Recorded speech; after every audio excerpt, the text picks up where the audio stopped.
Hi everyone, I am advocate सपना कौशिक और आज हम डिस्कस करने वाले हैं एक ऐसे सवाल के बारे में जो अक्सर हमसे पूछा जाता है। सवाल होता है कि हस्बैंड या वाइफ के बीच बन नहीं रही है, लड़ाई झगड़े बहुत हैं और वो डिवोर्स लेना चाहते हैं, लेकिन उनका पार्टनर म्यूचुअली डिवोर्स लेने के रेडी नहीं है, तो उनका डिवोर्स कैसे हो सकता है।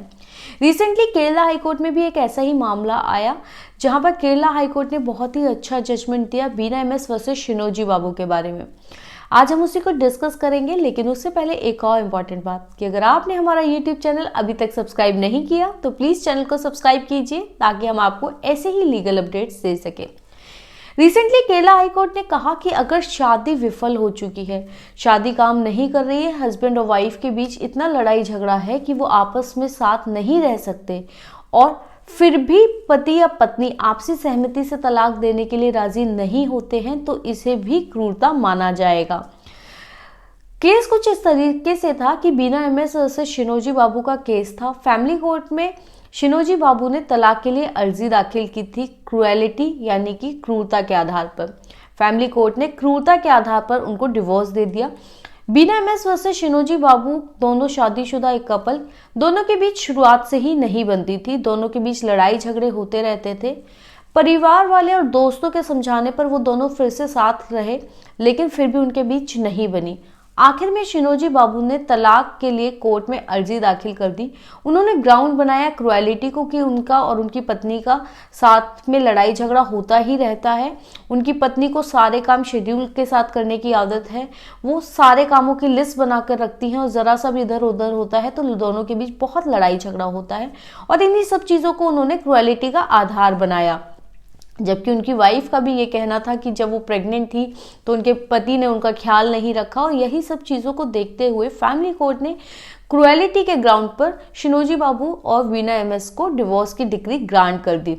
बीना एमएस ने इसी फैसले के खिलाफ हाई कोर्ट में अपील फाइल कर दी।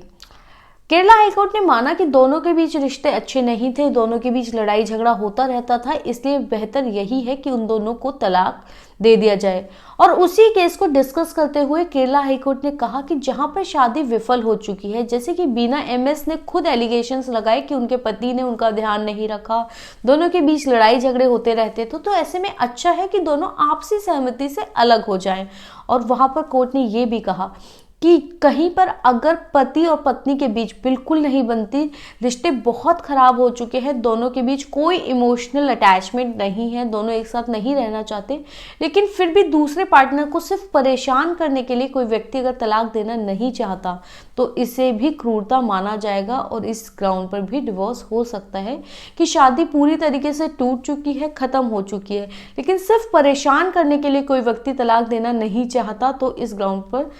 उसको तलाक दिया जा सकता है और उसे क्रूएलिटी माना जाएगा। तो केरला हाई कोर्ट का ये जजमेंट बीना एमएस वर्सेस शिनोजी बाबू बहुत ही बढ़िया जजमेंट है, जिसमें क्योंकि अक्सर ऐसा देखने में आता है कि कई लोगों की शादी इतनी बुरी तरीके से टूट चुकी होती है, खराब हो चुकी होती है कि हस्बैंड और वाइफ एक दूसरे के साथ रहना ही नहीं चाहते, लेकिन सिर्फ दूसरे पार्टनर को परेशान करने के लिए वो डिवोर्स देने के लिए रेडी नहीं होते हैं। क्योंकि अगर कोई आपसी सहमति से तलाक लेता है तो वो बहुत कम समय में तलाक हो जाता है, लेकिन अगर कंटेस्टेड डिवोर्स हो जाता है तो वहाँ पर सालों साल कोर्ट में लोगों के खर्च हो जाते हैं, और सिर्फ पार्टनर को सबक सिखाने के लिए लोग आपसी सहमति से तलाक नहीं देते। तो केरला हाईकोर्ट ने यही कहा कि जहां शादी पूरी तरीके से विफल हो चुकी है, वहां पर आपसी सहमति से तलाक देने के लिए राजी ना होना भी एक तरीके की क्रूरता ही है, और इस ग्राउंड पर भी डिवोर्स हो सकता है। आपको ये वीडियो कैसा लगा और आप किन और मुद्दों पर वीडियोस चाहते हैं, प्लीज कमेंट सेक्शन में बताएं।